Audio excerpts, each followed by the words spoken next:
सबसे बड़ी खबर अमेरिका से, जहां पर प्रधानमंत्री नरेंद्र मोदी व्हाइट हाउस पहुंच चुके हैं। अमेरिकी राष्ट्रपति जो बाइडेन से मिले नरेंद्र मोदी, जहां व्हाइट हाउस में दोनों नेताओं की मुलाकात हुई है।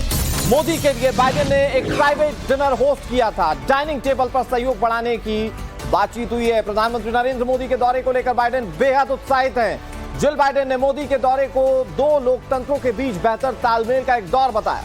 तस्वीरें इस वक्त टीवी स्क्रीन पर आपके सामने। जिस वक्त व्हाइट हाउस पहुंचे थे प्रधानमंत्री नरेंद्र मोदी, आगवानी करने के लिए खुद अमेरिकी राष्ट्रपति जो बाइडेन बाहर आए थे और उन्होंने पीएम नरेंद्र मोदी को व्हाइट हाउस के अंदर ले जाते वक्त तमाम बातें कही हैं। बहुत फर्म मुलाकात, बहुत सादगी के साथ ही मुलाकात, जहां दोनों देशों के बड़े नेताओं के बीच में आप बॉन्डिंग आसानी से समझ पाएंगे। इस बीच पीएम मोदी ने राष्ट्रपति जो बाइडेन को गिफ्ट दिया है। जो बाइडेन को लक्ष्मी गणेश की प्रतिमा भेंट की। प्रधानमंत्री नरेंद्र मोदी ने जो बाइडेन को चांदी का सिक्का भी दिया है। प्रधानमंत्री ने फर्स्ट लेडी जिल बाइडेन को भी गिफ्ट दिया। जिल बाइडेन को 7.5 कैरेट का हीरा गिफ्ट किया है प्रधानमंत्री नरेंद्र मोदी ने। यह भारतीय परंपरा है, जब आप किसी के यहां मेहमान बनकर जाते हैं, खासतौर पर इस तरह के ओकेजन पर, तो उसे गिफ्ट देते हैं। और इस परंपरा को प्रधानमंत्री नरेंद्र मोदी ने अमेरिका जाकर भी निभाया। देखिए अंदर की तस्वीरें इस वक्त एक्सक्लूसिवली टाइम्स नाउ भारत पर। प्रधानमंत्री नरेंद्र मोदी ने जिल बाइडेन को एक 7.5 कैरेट का हीरा गिफ्ट किया। लक्ष्मी गणेश की प्रतिमा जो बाइडेन को दी, और यह सुख समृद्धि के लिए प्रधानमंत्री नरेंद्र मोदी का यह गिफ्ट अपने मित्र जो बाइडेन को प्रधानमंत्री ने दिया है। यह प्राइवेट डिनर पार्टी थी और इस प्राइवेट डिनर पार्टी की एक्सक्लूसिव तस्वीरें हम आपको दिखा रहे हैं। प्रधानमंत्री के इस प्राइवेट डिनर के लिए तैयारियां बहुत बड़े पैमाने पर की गई थी और उस तैयारियों को हमने मुकम्मल होते हुए देखा इन तस्वीरों के माध्यम से, जिसमें आप देख सकते हैं कि कितने सहज अंदाज में दोनों देशों के जो बड़े नेता हैं वो आपस में मुलाकात कर रहे हैं। और उनकी मुलाकात बताती है कि कितने आसानी से सहज भाव व्यवहार के साथ इन दोनों के बीच में बातचीत हुई होगी। और जाहिर बात है कि कई मुद्दों पर यहां पर बातचीत की होगी। दोनों देशों का रिश्ता इससे और मजबूत होगा, इस बात की उम्मीद की जा रही है।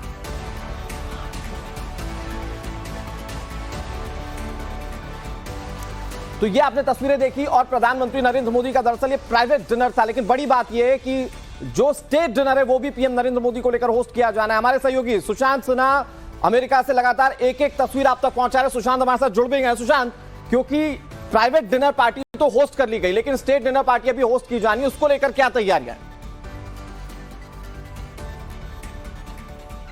स्टेट डिनर को लेकर बहुत खास तैयारी की गई है। और कल भी आपको याद होगा कि जिस तरह से प्रधानमंत्री नरेंद्र मोदी एक प्राइवेट डिनर पर गए थे, वो भी जो बाइडेन और जिल बाइडेन के साथ थी। लेकिन ये स्टेट डिनर उससे अलग इस तरह से है कि यहाँ पर राजकीय भोज है। ये राजकीय सम्मान के साथ मिलने वाला भोज है, जिसमें प्रधानमंत्री नरेंद्र मोदी को क्या पसंद है, क्या नहीं पसंद है, इसका पूरा ख्याल रखा गया है। 3 कोर्स मील जिसको कहते हैं, उस तरह से तैयारी की गई है। खास शेफ बुलाए गए हैं जो कि प्रधानमंत्री नरेंद्र मोदी के लिए उनकी पसंद का खाना जो है वो तैयार करेंगे। क्योंकि प्रधानमंत्री नरेंद्र मोदी शाकाहारी हैं, इसलिए शाकाहारी खाना जो है उस पर विशेष जोर दिया गया है। इसके अलावा स्टेट डिनर में जो है वो बहुत सारे मेहमान बुलाए गए हैं और कई बार उन मेहमानों के बारे में बहुत ज्यादा लोगों को पता नहीं होता कि कौन आ रहा है, कौन नहीं आ रहा। और उसको इस लिहाज से देखिए, जैसे कई बार आप देखते होंगे भारत में बिग बॉस होता है तो उसके इंट्रेंट कौन है, वहां कौन कौन पार्टिसिपेंट आने वाले हैं पता नहीं होता, उसकी खबरें छपती हैं। उसी तरीके से जब ये स्टेट डिनर होता है तो इसमें किसको बुलाया जा रहा है वो बड़ा इंपॉर्टेंट होता है। और अगले दिन यहाँ के अखबारों में उनके नाम, तस्वीरें छपती हैं कि देखो इसको बुलाया गया था। तो प्रधानमंत्री नरेंद्र मोदी चूंकि एक बहुत खास शख्सियत हैं, उनको खास सम्मान देते हुए राजकीय भोज का आयोजन किया जा रहा है। तो उसमें खास मेहमानों को बुलाया गया है। खास वहां पर कटलरी होगी जो उनके सामने रखी जाएगी। बहुत ही शानदार भोजन की व्यवस्था की गई है। वहां चर्चा होगी, बातचीत होगी, तो बहुत शानदार व्यवस्था है। और इस तरह से अमेरिका में इससे पहले जो बाइडेन ने सिर्फ 2 नेताओं को राजकीय सम्मान देते हुए भोज पर बुलाया था। एक दक्षिण कोरिया के राष्ट्रपति थे और दूसरे इमैनुअल मैक्रोन फ्रांस के राष्ट्रपति। और अब ये तीसरा मौका है कि किसी देश के प्रमुख को इस तरह से बुलाया गया। और भारतीय प्रधानमंत्री नरेंद्र मोदी स्टेट डिनर के लिए कल पहुंचेंगे तो वो तस्वीरें भी देखने लायक होंगी। और हम खुद वहां टाइम्स नाउ नव भारत की टीम वहां अंदर मौजूद होगी उस वक्त, तो हम आपको दिखाएंगे कि वहां क्या चल रहा है और क्या तैयारी है अंदर से, व्हाइट हाउस के अंदर से। हमारे दर्शकों को यह भी जानकारी दीजिए कि कल जब स्टेट डिनर आयोजित किया जाएगा उससे पहले कौन कौन से कार्यक्रम है, साथ ही साथ अमेरिकी संसद को कब संबोधित करेंगे प्रधानमंत्री? ये भोज जो है, स्टेट डिनर जो है, वो तो शाम में 6:30 बजे के करीब आसपास होगा, लेकिन उससे पहले प्रधानमंत्री नरेंद्र मोदी का सुबह से बहुत व्यस्त कार्यक्रम रहने वाला है, क्योंकि प्रधानमंत्री नरेंद्र मोदी जो है वो सुबह 10 बजे के करीब यहां पर पहुंचेंगे व्हाइट हाउस में, और उसके बाद उन्हें 21 तोपों की सलामी दी जाएगी, जो किसी भी स्टेट गेस्ट को दी जाती है। बहुत ही खास लम्हा होता है जब 21 तोपों की सलामी दी जाती है। इससे पहले यहां पर जो बाइडेन राष्ट्रपति, उन्होंने सिर्फ 2 मेहमानों को अभी तक बुलाया है राजकीय सम्मान देते हुए स्टेट गेस्ट के तौर पर, दक्षिण कोरिया के राष्ट्रपति और फ्रांस के राष्ट्रपति इमैनुअल मैक्रों को। और अब भारतीय प्रधानमंत्री यहां आएंगे और उनको इसी तरीके का सम्मान जो है वो मिलेगा। उसके बाद उन्हें व्हाइट हाउस के अंदर ले जाया जाएगा। वहां पर 11 बजे से लेकर 12 बजे तक का कार्यक्रम जो है वो रखा गया है, जब जो बाइडेन और उनके कुछ खास सहयोगी और प्रधानमंत्री नरेंद्र मोदी जो बायलैटरल मीटिंग है वो होगी। और दोनों नेताओं के बीच ये चर्चा बहुत इंपॉर्टेंट मानी जा रही है, क्योंकि इसमें बहुत सारे अहम मुद्दों पर बातचीत होगी, बहुत सारे अहम डील्स को लेकर चर्चा हो सकती है, दोनों देशों के रिश्तों को लेकर चर्चा हो सकती है, अमेरिका के क्या कंसर्न्स हैं, इंडिया के क्या कंसर्न्स हैं, इन सारी चीजों पर चर्चा होगी। और उसके बाद 2:30 बजे के करीब जो है वो कार्यक्रम रखा गया है प्रधानमंत्री के साथ कुछ अलग मुलाकातों का। माफ कीजिएगा, उसके पहले जो है वो एक प्रेस ब्रीफिंग भी हो सकती है कहा जा रहा है। और 2:30 बजे कार्यक्रम रखा गया है जब प्रधानमंत्री नरेंद्र मोदी जो है वो अमेरिकी संसद को संबोधित करेंगे। बिल्कुल, बहुत अहम जानकारी सुशांत जी आपने दी है और बहुत शुक्रिया आपका हमारे साथ जुड़ने के लिए। तमाम अपडेट्स हम अपने दर्शकों तक पहुंचाते रहेंगे। लेकिन ये तो बात हुई जो स्टेट डिनर आयोजित किया जाएगा उसको लेकर, लेकिन अभी जो प्राइवेट डिनर आयोजित किया गया उसको लेकर प्रधानमंत्री नरेंद्र मोदी ने जो बाइडेन को शुक्रिया कहा है। प्रधानमंत्री ने ट्वीट करके शुक्रिया अदा किया। क्या कहा है वो भी आपको बताएंगे। प्रधानमंत्री के लिए जो तैयारियां की गई थी उसके लिए प्रधानमंत्री ने शुक्रिया अदा किया, और जिल बाइडेन ने तैयारी की थी उसको लेकर कहा कि कई मुद्दों पर डिनर टेबल पर चर्चा की गई, और यह सबसे ज्यादा महत्वपूर्ण है। डिनर के लिए पीएम मोदी ने जो बाइडेन का आभार व्यक्त किया है। ये तस्वीरें बहुत खास थी जब जो बाइडेन व्हाइट हाउस में बाहर प्रधानमंत्री नरेंद्र मोदी को रिसीव करने आए थे। उसके बाद जब प्राइवेट डिनर के लिए प्रधानमंत्री अंदर गए थे तो वहां पर डिनर के बाद प्रधानमंत्री ने ट्वीट करके उस डिनर के बारे में जानकारी दी। और साथ ही साथ ये तस्वीरें भी बहुत महत्वपूर्ण है जब प्रधानमंत्री ने जिल बाइडेन और जो बाइडेन को गिफ्ट भी दिए।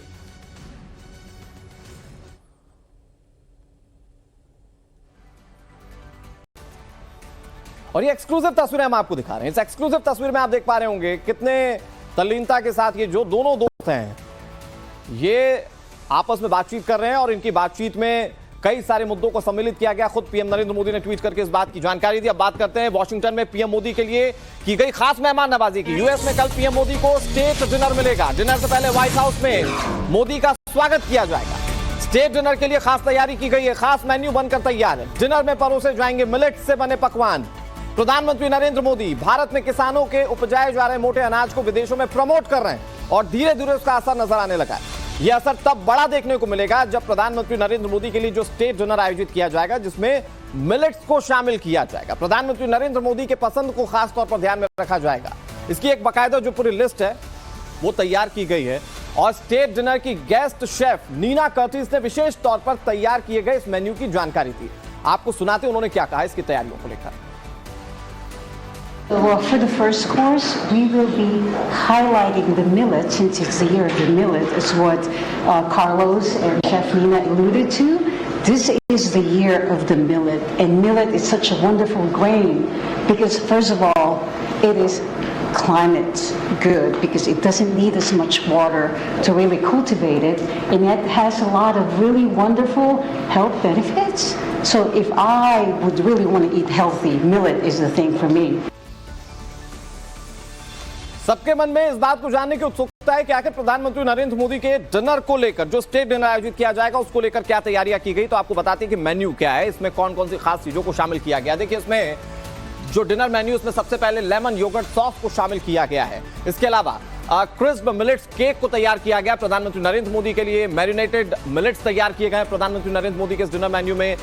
कॉर्न कर्नल सैलेड को शामिल किया गया इस मेन्यू में। इसके अलावा कंप्रेस्ड वाटरमेलन को प्रधानमंत्री के डिनर में रखा जाएगा। टेंगी एवोकाडो सॉस को इसमें शामिल किया गया है। स्टफ्ड पोर्टेबलो मशरूम्स को इसमें शामिल किया गया है। तो आप इस पूरे मेन्यू को देखकर समझ पाएंगे कि ये हेल्दी तो है ही खाने के साथ साथ, लेकिन इसमें एक बड़ा मैसेज जो प्रधानमंत्री नरेंद्र मोदी ने अपने मन की बात में दिया था उसको भी शामिल किया गया। और यही वजह है कि हम कह रहे हैं कि प्रधानमंत्री ने जो मिलेट्स को लेकर बातें कही थी उसका असर अब वैश्विक स्तर पर नजर आने लगा है। तो ये तस्वीरें क्या रहेंगी वो बहुत जिज्ञासु हैं और उसको लेकर तमाम लोगों की नजरें जो हैं वो बनी हुई हैं। इस बीच एक बड़ी खबर आपको बता दें, अमेरिका की राजधानी वॉशिंगटन डीसी से जहां प्रधानमंत्री नरेंद्र मोदी ने कई बड़े उद्योगपतियों से मुलाकात की। जनरल इलेक्ट्रिक के सीईओ से प्रधानमंत्री नरेंद्र मोदी की मुलाकात, हेनरी लॉरेंस कल्प से पीएम नरेंद्र मोदी की लंबी बातचीत हुई, माइक्रोन टेक्नोलॉजी के सीईओ से भी प्रधानमंत्री मिले, भारत में निवेश और व्यापार विषयों पर बातचीत हुई है। सूत्रों की माने तो जी के सीईओ से पीएम मोदी की जेट इंजन डील से संबंध में चर्चा की गई है। अगर जीई का इंजन भारत में बनने लगेगा तो फाइटर जेट्स को पंख लग जाएंगे और इससे भारत और ज्यादा सुदृढ़ मजबूत हो सकेगा, ना सिर्फ फाइनेंशियल स्तर पर बल्कि रक्षा के क्षेत्र में भी। Had an excellent meeting with Prime Minister Modi. Very impressed with the vision that he has for India. इधर अमेरिका में आज प्रधानमंत्री नरेंद्र मोदी का दिन बहुत ज्यादा व्यस्त रहा। मोदी ने नेशनल साइंस फाउंडेशन का दौरा किया जहां जिल बाइडेन के साथ वर्जीनिया में मौजूद रहे प्रधानमंत्री नरेंद्र मोदी। भारतीय और अमेरिकी छात्रों से पीएम नरेंद्र मोदी की मुलाकात हुई। भारत सरकार का तकनीक पर पूरा फोकस है। पीएम नरेंद्र मोदी ने एक बहुत बड़ा संदेश यहां से देने की कोशिश की। प्रधानमंत्री नरेंद्र मोदी ने नेशनल साइंस फाउंडेशन में कहा कि उनकी सरकार शिक्षा और स्किल पर जोर दे रही है। प्रधानमंत्री ने छात्रों के साथ भी संवाद किया जिसकी तस्वीर हम आपको दिखाएंगे। जिल बाइडेन के साथ पीएम नरेंद्र मोदी यहां पर पहुंचे थे, क्या रिएक्शन वहां पर सामने है जरा सुनिए।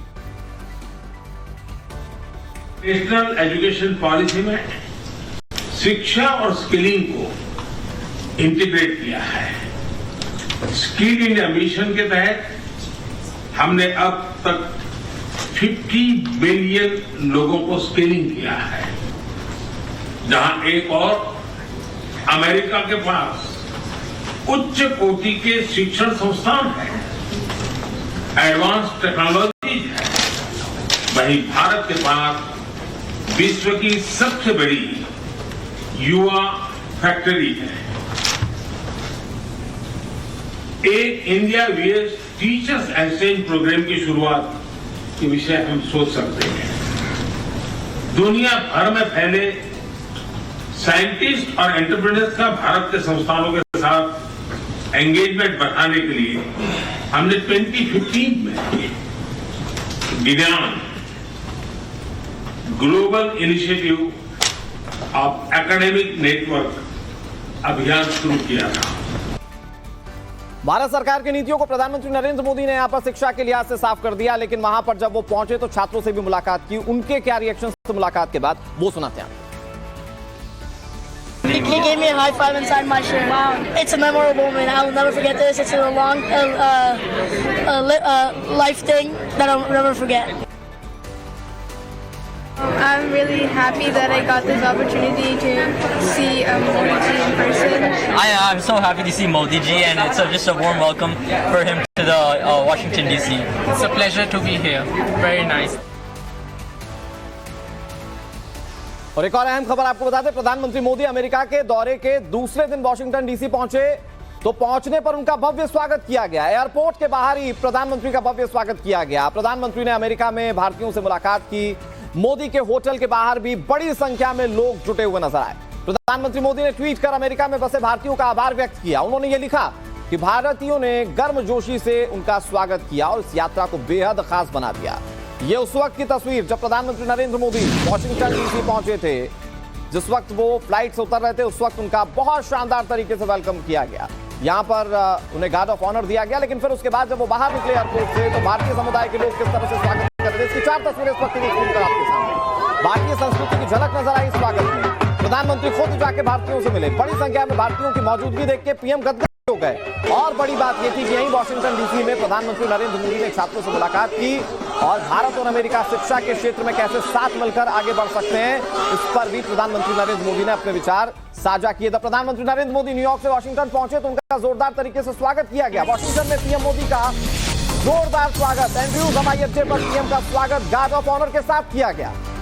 आपको बता दें लगातार बारिश के बीच गार्ड ऑफ ऑनर दिया गया। बारिश में प्रधानमंत्री दोनों देशों के राष्ट्रगान के सम्मान के लिए खड़े रहे। वॉशिंगटन डीसी में स्वागत पर पीएम नरेंद्र मोदी ने ट्वीट किया। उन्होंने लिखा कि इंद्र देवता के आशीर्वाद ने इसे और स्पेशल बना दिया। देखिए जिस वक्त वो उतर रहे थे फ्लाइट से, रेनकोट उन्होंने पहना हुआ है, बारिश हो रही थी उस वक्त, लेकिन वहां पर जो सम्मान की तमाम तैयारियां थी, प्रधानमंत्री उसमें शरीक हुए और उसके बाद उन्होंने ट्वीट कर दिखा कि इंद्र देवता ने इसे बहुत ज्यादा स्पेशल बना दिया।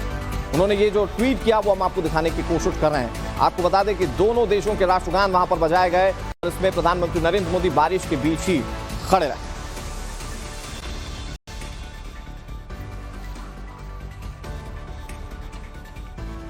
और जिस वक्त राष्ट्रधुन बजाई जा रही थी उस वक्त एयरपोर्ट पर तेज बारिश हो रही थी। प्रधानमंत्री खुद रेनकोट पहनकर इस बारिश में खड़े थे। केंद्रीय मंत्री अनुराग ठाकुर ने इस वीडियो को ट्वीट किया है। अब आपको बताते हैं कि उन्होंने वीडियो ट्वीट करते हुए क्या लिखा है। उन्होंने लिखा, राष्ट्र प्रथम, गिरती बूंदे, बढ़ता राष्ट्रगान का सम्मान, जय जय जय है। ये अनुराग ठाकुर का ट्वीट है। प्रधानमंत्री नरेंद्र मोदी वॉशिंगटन डीसी पहुंचे तो उस वक्त बारिश हो रही थी और उन्होंने दोनों देशों के राष्ट्रगान के वक्त पूरा सम्मान दिया। और इसी को लेकर केंद्रीय मंत्री अनुराग ठाकुर का ये ट्वीट इस वक्त टीवी स्क्रीन पर आपके सामने। उन्होंने कहा कि गिरती बूंदे, बढ़ता राष्ट्रगान का सम्मान। प्रधानमंत्री नरेंद्र मोदी ने खुद भी ट्वीट किया था और इसके साथ साथ अनुराग ठाकुर का ये ट्वीट। अब आपको बताते हैं कि अनुराग ठाकुर ने क्या ट्वीट किया। हालांकि इससे पहले मैं आपको पढ़कर बता चुका हूं, लेकिन एक बार फिर से जरा समझिए क्या कह रहे हैं अनुराग ठाकुर। वो कह रहे हैं कि राष्ट्र प्रथम है। प्रधानमंत्री ने इसकी एक मिसाल दी है। उन्होंने आगे लिखा गिरती बूंदे और इसके आगे उन्होंने लिखा बढ़ता राष्ट्रगान का सम्मान, क्योंकि दोनों देशों के जो राष्ट्रगान थे, राष्ट्रधुन थी, वो बजाई जा रही थी। इसी को लेकर वो लिख रहे हैं जय जय जय है। तो ये अनुराग ठाकुर का ट्वीट है और अनुराग ठाकुर ने इस ट्वीट के माध्यम से बताने की कोशिश की कि कैसे प्रधानमंत्री नरेंद्र मोदी ने वहां पर बारिश के बीच में भी दोनों देशों के राष्ट्रगान के सम्मान को रखने की कोशिश की। और अब आपको बताते हैं वॉशिंगटन पूरा मोदीमय कैसे हो गया अगले 30 सेकंड में। अमेरिका की राजधानी वॉशिंगटन डीसी में प्रधानमंत्री नरेंद्र मोदी का भारतीय समुदाय ने जोरदार स्वागत किया। शहर के अलग अलग हिस्सों में ढोल नगाड़ों के साथ सड़क पर लोग नाचते गाते नजर आए।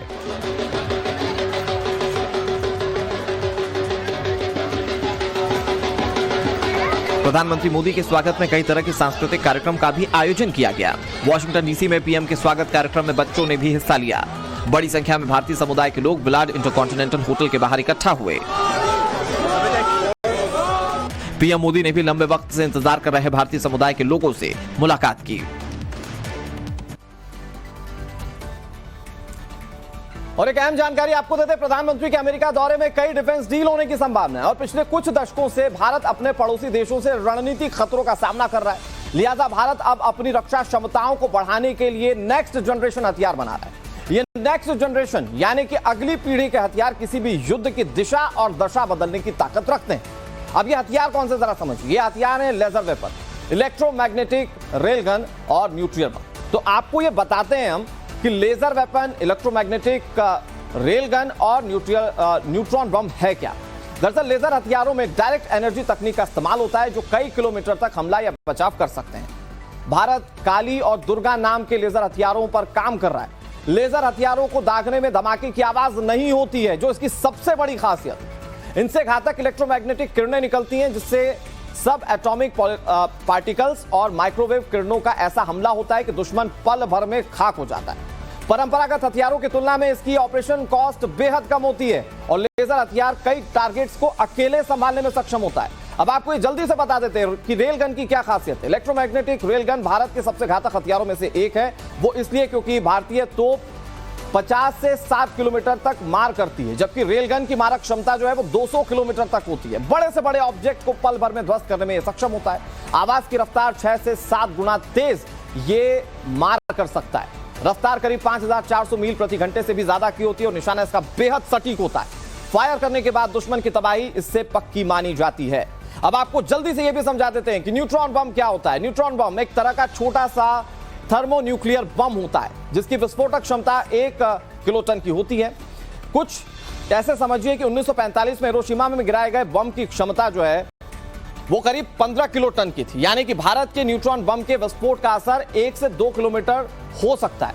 न्यूट्रॉन बम टैंक्स के लिए बेहद खतरनाक होता है। इन्फेंट्री फॉर्मेशन को ध्वस्त करने के लिए न्यूट्रॉन बम का इस्तेमाल किया जा सकता है और अगर ये भारत के खेमे में आ जाते हैं, जिस पर भारत लगातार काम कर रहा है, तो इससे भारत की रक्षा ताकतों को कई गुना का इजाफा मिलेगा। और जिस तरह से पड़ोसी मुल्क हमारी तरफ आंख उठाकर देखते हैं, उनके लिए यह सीधे तौर पर एक बहुत बड़ा मैसेज भी है। इस बीच एक अहम खबर राजधानी दिल्ली से। फेमस रैपर को जान से मारने की धमकी दी गई। आपको बता दें, फेमस रैपर हैं हनी सिंह, जिन्हें जान से मारने की धमकी दी गई। उनसे रंगदारी मांगी गई। लॉरेंस बिश्नोई गैंग ने 50 लाख रुपए की रंगदारी मांगी। मैनेजर रोहित छाबड़ा को फोन करके यह रंगदारी मांगी गई। गोल्डी बराड़ ने फोन पर जान से मारने की धमकी दी है। कनाडा के नंबर और से कॉल आया था, वॉइस नोट वहीं से भेजा गया था। हनी सिंह ने दिल्ली पुलिस को मामले की शिकायत दे दी है। पुलिस ने केस दर्ज कर जांच भी शुरू कर दी है। बीजेपी सांसद प्रवेश वर्मा के साथ हनी सिंह ने पुलिस कमिश्नर से मुलाकात की। गोल्डी बराड़ ने बीते साल पंजाबी सिंगर सिद्धू मूसेवाला का मर्डर करा था और उसके बाद अब यह हनी सिंह को धमकी देने का मामला सामने आ रहा है। मेरे को मेरे स्टाफ को कॉल आई है, गोल्डी बराड़ के नाम से वो लोग बोल रहे हैं और बाकी मैंने रिक्वेस्ट करी है सीपी साहब को कि मुझे सिक्योरिटी दे और इसको इन्वेस्टिगेट कराएं। और चलिए अब आपको जल्दी से दिखाते दुनिया की 4 बड़ी खबरें रफ्तार अंदाज में।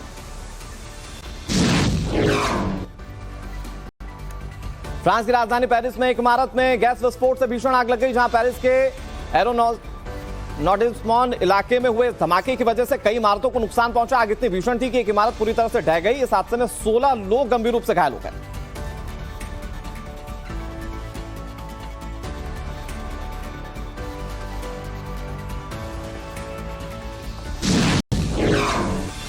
यूक्रेन के ज़ेपोरिजिया प्रांत में रूसी सेना ने जबरदस्त बमबारी की। ज़ेपोरिजिया के 18 शहर और कई गांवों को रूस ने निशाना बनाया है। हमले की वजह से कई मकान पूरी तरह से जलकर तबाह हो गए। हमले में 4 नागरिकों के घायल होने की खबर है। अमेरिकी राज्य फ्लोरिडा इस वक्त बाढ़ का सामना कर रहा है। फ्लोरिडा के कई इलाकों में पानी बढ़ चुका है। लगातार बारिश की वजह से उत्तरी फ्लोरिडा का ओकाला इलाका जलमग्न हो गया। आगे बारिश की संभावना को देखते हुए प्रशासन ने उससे निपटने की तैयारियां भी शुरू कर दी हैं। मध्य अमेरिकी देश होंडुरास की महिला जेल में कैदियों ने दंगा भड़का दिया। इस दंगे में एक गैंग ने 46 महिलाओं की बेरहमी से हत्या कर दी।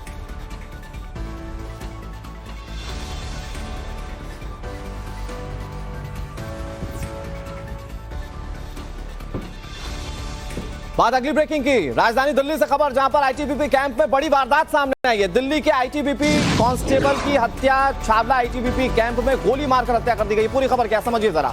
दिल्ली में आईटीबीपी कांस्टेबल की हत्या कर दी गई। छावला आईटीबीपी कैंप में गोली मारकर हत्या की वारदात को अंजाम दिया गया। आईटीबीपी ऑफिसर के बेटे ने इस पूरी वारदात को अंजाम दिया है। अब आपको बता दें, जो शख्स गिरफ्तार किया गया उस शख्स की तस्वीर हम आपको दिखा रहे हैं एक-एक करके। हालांकि वो तस्वीर पहले निकल गई, लेकिन अब वो तस्वीर हम आपको बताने की कोशिश कर रहे हैं कैसे वहां पर ये पूरा घटनाक्रम जो है वो सामने आया, कौन इसके पीछे है। आईटीबीपी कांस्टेबल की हत्या कर दी गई और हत्या करने का आरोप आईटीबीपी ऑफिसर के बेटे पर।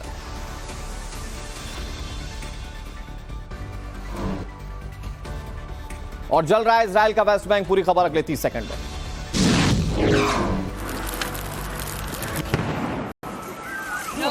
लगातार प्रदर्शन का सामना कर रहा इजराइल इस वक्त नई मुसीबत में घिर गया है। इजराइल के वेस्ट बैंक इलाके में अरब समुदाय और इजरायली सेटलर्स के बीच हिंसा भड़क उठी। बीते एक सप्ताह से जारी छोटी मोटी हिंसा बुधवार को बड़े पैमाने पर आगजनी और तोड़फोड़ में तब्दील हो गई। इजरायली सेटलर्स ने वेस्ट बैंक में फिलिस्तीनी गांव पर हमला बोल दिया। इस दौरान उन्होंने बड़े पैमाने पर तोड़फोड़ की। कई घरों को आग के हवाले कर दिया गया।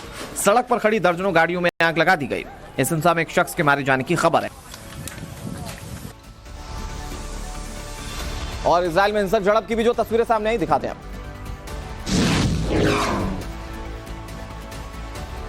में भी प्रदर्शनों का दौर शुरू हो चुका है। कई इलाकों में इजरायली पुलिस और द्रूज अरब समुदाय के बीच हिंसक झड़प हुई। झड़प के दौरान प्रोटेस्टर्स ने जमकर पत्थरबाजी की, जिसके बाद प्रदर्शनकारियों को खदेड़ने के लिए पुलिस को फायरिंग भी करनी पड़ी। इजरायली पुलिस ने प्रदर्शनकारियों की गिरफ्तारी के लिए इलाकों में क्रैकडाउन कर दिया। इस गोलीबारी में 20 लोग जख्मी हो गए। गोलान हाइट्स में द्रूज अरब समुदाय बड़े पैमाने पर विंड टर्बाइन लगाने का विरोध कर रहा है। आगे बढ़ते बड़ी खबर के साथ। मध्य प्रदेश के ग्वालियर से बड़ी खबर, जहां एक बड़ी वारदात सामने आ रही है। ग्वालियर में महिला से गैंगरेप की कोशिश की गई। चलती ट्रेन में यह कोशिश की गई। महिला और उसके रिश्तेदार को पूरी तरह से पीटा गया। बदमाशों ने महिला और रिश्तेदारों को चलती ट्रेन से फेंक दिया। मजदूरी के लिए झारखंड से गुजरात जा रहे थे पीड़ित। दोनों को बिलौवा रेलवे स्टेशन के पास चलती ट्रेन से फेंक दिया गया है। ट्रेन की जनरल बोगी में वारदात को अंजाम दिया गया। सवाल इस बात को लेकर अब कार्रवाई कैसे की जाएगी। चलती ट्रेन से महिला और पीड़ित को फेंक दिया गया। मजदूरी के लिए झारखंड से गुजरात जा रहे थे पीड़ित, जिस वक्त ये वारदात सामने आई।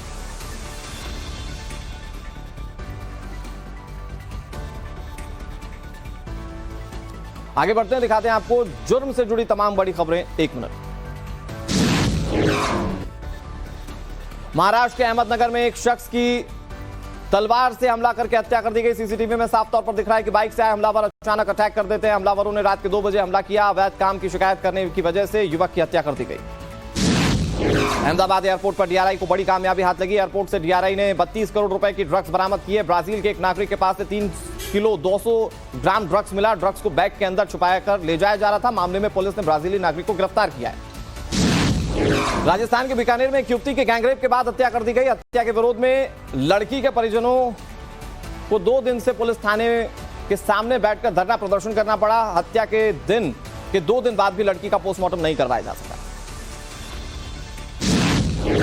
लखनऊ पुलिस की फेक आईडी रखने वाले एक गैंग का पर्दाफाश किया है। पुलिस ने आरोपियों के पास से एक कार, 2 मोटरसाइकिल, भारी मात्रा में कैश और एक पिस्टल बरामद की है। अपराधियों के पास से कई महंगे मोबाइल फोन बरामद किए गए।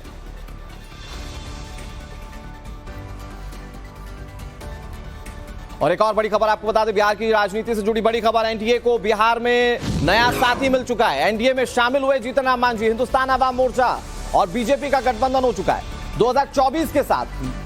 2024 में साथ मिलकर चुनाव लड़ेंगे बीजेपी और हिंदुस्तान आवाम मोर्चा। शाह से मुलाकात के बाद एनडीए में शामिल हुए हैं हिंदुस्तान आवाम मोर्चा के नेता जीतन राम मांझी। जेपी नड्डा से मिले हैं मांझी और संतोष सुमन। कुछ दिन पहले जीतन राम मांझी के बेटे ने नीतीश मंत्रिमंडल से इस्तीफा दे दिया था। मांझी के साथ गठबंधन से बीजेपी की बिहार के अति पिछड़े वोटर्स के बीच पैठ बढ़ेगी। महागठबंधन की बैठक हो रही है पटना में। अब वो बैठक हो जाएगी तब आप समझिए। अभी नीतीश कुमार बीमार है। और बड़ी खबर आपको बता दें, बिहार से जहां विपक्ष की बैठक की तैयारियां पूरी हो चुकी है। 23 जून को विपक्ष की बैठक है जिसको लेकर तैयारियां पूरी हो चुकी हैं। 18 राजनीतिक दलों के नेता इस मीटिंग में शामिल होंगे। आज से ही पटना पहुंचने लगेंगे विपक्ष के नेता। ममता बनर्जी, अरविंद केजरीवाल आज पटना पहुंच जाएंगे। उमर अब्दुल्ला, महबूबा मुफ्ती भी आज ही पटना पहुंचेंगे। स्टेट गेस्ट हाउस में नेताओं के रुकने का बंदोबस्त किया गया है। विपक्ष की बैठक सीएम नीतीश कुमार के आवास पर होगी। इस मीटिंग में राहुल गांधी और स्टालिन भी शामिल होंगे। उत्तर प्रदेश के अखिलेश यादव भी इस मीटिंग में शामिल होंगे। पटना में विपक्ष के तमाम बड़े नेता पहुंचना शुरू कर देंगे आज, जिसकी तस्वीरें बहुत अहम रहने वाली है 2024 के लिए। क्या विपक्ष साझा एक साथ चुनाव लड़ेगा, यह सवाल बड़ा है, जिसकी तस्वीरें एक बड़े पटल पर पटना में देखने को मिलेगी। खबर पटना से ही, जहां विपक्ष की एकजुटता बैठक पर तेजस्वी यादव ने बड़ा बयान दिया है। बयान क्या दिया वो समझिए। 23 जून की बैठक के बाद मीटिंग होगी। लोकसभा चुनावों पर लगातार विपक्ष की बैठकें होती रहेंगी, ये बातें उनकी ओर से कही गई। बिहार के डिप्टी सीएम तेजस्वी यादव ने यह बयान दिया है। तेजस्वी कह रहे हैं कि सत्ता में जो आता है वो जाता भी है। तेजस्वी यादव का निशाना केंद्र सरकार पर है। 2024 के चुनाव में पूरा विपक्ष एकजुट होकर बीजेपी के खिलाफ चुनाव लड़ने की मंशा बना रहा है। इस मकसद से कल भी मीटिंग होनी है। बैठक हो रहा है, सब लोग इसमें आएंगे। कोई पहला और अंतिम बैठक नहीं होगा, और भी बैठकें होंगी। और चलिए अब जल्दी से आपको दिखाते हैं उत्तर प्रदेश की कुछ बड़ी खबरें। लखनऊ में 2 गाड़ियों की टक्कर से भीषण सड़क हादसा सामने आया, जहां गाड़ियों के आमने सामने से टक्कर में 2 लोगों की मौत हो गई। कई घायलों का इलाज जारी है। लखनऊ के कैंट इलाके में 2 गाड़ियों की टक्कर हुई। हादसे में 2 लोगों की मौत हो गई है। गोंडा में झाड़ फूंक के नाम पर महिला से गैंगरेप का मामला सामने आया। अपने आप को मौलाना बताने वाले शख्स ने पहले झाड़ फूंक के नाम पर महिला की कुछ अश्लील तस्वीरें खींच ली। उसके बाद महिला को तस्वीर वायरल करने की धमकी देकर उसके साथ गैंगरेप किया। मुरादाबाद में एक पुलिसकर्मी का बहादुरी का वीडियो वायरल हो रहा है, जहां पुलिसकर्मी को नाले में एक बच्चे के डूबने की सूचना मिली थी, जिसके बाद मौके पर पहुंचे पुलिसकर्मी संदीप नागर ने बिना इंतजार किए नाले में छलांग लगा दी। बच्चे को रेस्क्यू के बाद अस्पताल में इलाज के लिए भर्ती करवाया गया, जहां उसकी हालत स्थिर बताई जा रही है। सुल्तानपुर में 2 कैदियों ने जेल के बैरक के अंदर फांसी लगाकर आत्महत्या कर ली। पुलिस फॉरेंसिक टीम और डॉग स्क्वाड के साथ मौके पर पहुंची और सबूत इकट्ठा करने की कोशिश की। जेल के अंदर कैदियों की हत्या ने जेल प्रशासन में हड़कंप मचा दिया। और अगली बड़ी खबर असम से, जहां बाढ़ लगातार विकराल होती जा रही है। असम की 3 नदियां खतरे के निशान से ऊपर हैं। बेकी, पगलदिया नदियां पूरे उफान पर हैं, जहां प्रदेश के 20 जिलों में विकराल बाढ़ का तांडव देखने को मिल रहा है। करीब 1.25 लाख लोग बाढ़ से प्रभावित हैं। राहत शिविरों में बाढ़ प्रभावितों के पहुंचने का सिलसिला जारी है। 3000 से ज्यादा लोग राहत शिविरों में शरण ले चुके हैं। स्थिति क्या है आप इन तस्वीरों से समझ सकते हैं, जहां पर स्थिति बाढ़ के पानी की वजह से बेहद गंभीर नजर आती है। और देखिए ये फुल फ्रेम तस्वीरें आपके सामने टीवी स्क्रीन पर। ये देखिए नदियां उफान पर होने की वजह से कई पुल जो है वो टूट गए। बड़ी बात यह कि कई गांव में पानी घुस चुका है, जिसके चलते अब लोगों को राहत शिविरों का रुख करना पड़ रहा है।